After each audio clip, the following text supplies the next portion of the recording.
اللہ اللہ اللہ اللہ۔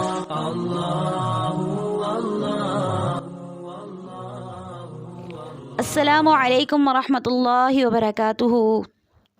الحمد للہ رب العالمین، اللہم صلی علی محمد۔ میرے معزز سامعین کرام، آپ کے سامنے سورہ بقرہ کی آیت نمبر 24 پڑھوں گی۔ فَإِن لَّمْ تَفْعَلُوا وَلَن تَفْعَلُوا فَاتَّقُوا النَّارَ الَّتِي وَقُودُهَا النَّاسُ وَالْحِجَارَةُ أُعِدَّتْ لِلْكَافِرِينَ۔ مختصر حمد و ثنا کے بعد اس آیت کا سادہ ترجمہ پیش کرتی ہوں۔ فَإِن لَّمْ تَفْعَلُوا، پس اگر تم نے نہ کیا، وَلَن تَفْعَلُوا، اور ہرگز تم نہ کر سکتے تھے، فَاتَّقُوا النَّارَ الَّتِي، پس ڈر جاؤ اس آگ سے، ایسی آگ، وَقُودُهَا النَّاسُ وَالْحِجَارَةُ، جس کا ایندھن لوگ اور پتھر ہیں، اُعِدَّتْ لِلْكَافِرِينَ، جو تیار کی گئی ہے کافرین کے لیے۔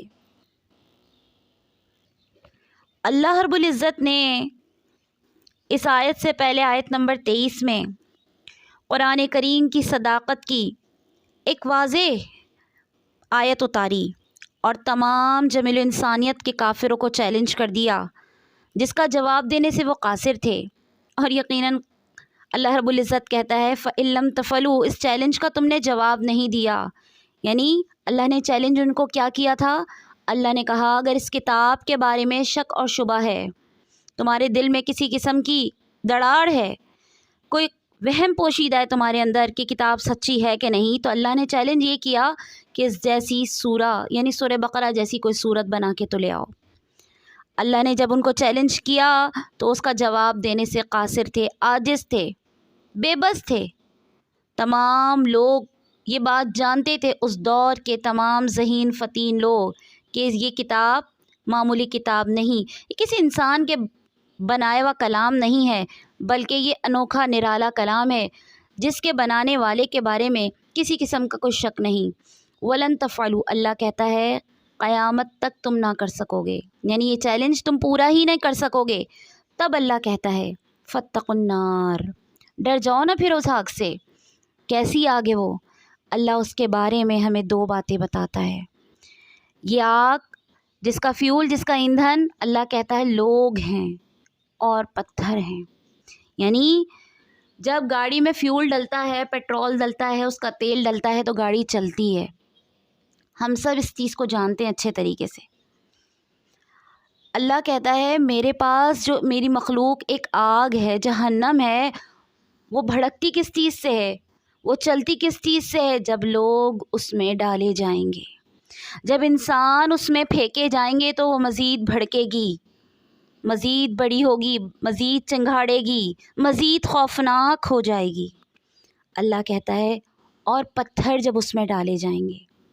بعض سلف صالحین کہتے ہیں یہ پتھر وہ ہیں گندک کے ہوں، بعض کہتے ہیں یہ پتھر وہ ہیں وہ بت جن کی یہ پوجا کرتے ہیں، پتھروں سے بنائے گئے بت تراشے گئے بت۔ اللہ رب العزت کہتے ہیں ان لوگوں کو اور پتھروں کو جب جہنم میں ڈالا جائے گا تو مزید بھڑکے گی، مزید بھیانک ہو جائے گی، مزید خوفناک ہو جائے گی۔ اللہ کہتا ہے تو پھر جب تم میری پرستش نہیں کر سکتے، میری بات کی صداقت پر یقین نہیں کر سکتے، کتاب الہی ہے یہ قرآن، یہ سورہ بقرہ اللہ کی جانب سے ہے، اگر تمہیں یقین نہیں تو پھر اس یقین کو پورا کرنے کے لیے، اس چیلنج کا جواب دینے کے لیے اس جیسی صورت بنا کے لاؤ۔ جب تم اس چیز سے عاجز اور بے بس ہو تو پھر تمہیں ڈرنا چاہیے اس پنش سے جو اللہ نے تیار کی ہے، جس کا نام جہنم ہے، جس کا ایندھن، جس کا فیول اللہ نے لوگوں کو اور پتھر کو قرار دیا ہے۔ پھر اللہ کہتا ہے اعدت للکافرین، یہ جہنم میں نے منکرین کے لیے، انکار کرنے والوں کے لیے، کافرین کے لیے تیار کی ہے۔ یہاں یہ جاننا ضروری ہے کافر وہ نہیں ہوتے جو اللہ کا انکار کریں، کافر وہ بھی ہوتے ہیں جو بظاہر اسلام کا لبادہ اوڑھ لیتے ہیں، جو بظاہر کلمہ پڑھ لیتے ہیں لیکن منافقین کی صفات کے حامل ہوتے ہیں، جن کے بارے میں ہم نے پچھلا بیان ابھی سنا ہے۔ یعنی منافقین کی خصائل ان کے اندر ہوتی ہیں، قرآن کی صداقت کے اوپر ان کو پورا مکمل یقین نہیں ہوتا، اور وہ سمجھتے ہیں کہ قرآن آج کے دور میں عمل کرنے کے لیے نامناسب ہے۔ اللہ کہتا ہے ڈر جاؤ پھر۔ یہاں ہمیں پتہ چلتا ہے کہ اللہ نے جنت بھی بنائی، جہنم بھی بنائی۔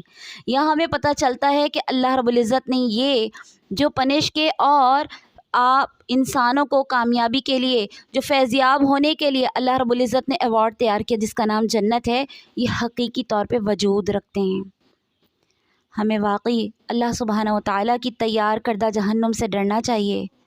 اللہم انا نعوذ بک من النار۔ السلام علیکم ورحمۃ اللہ وبرکاتہ۔ اللہ اللہ اللہ اللہ اللہ اللہ اللہ اللہ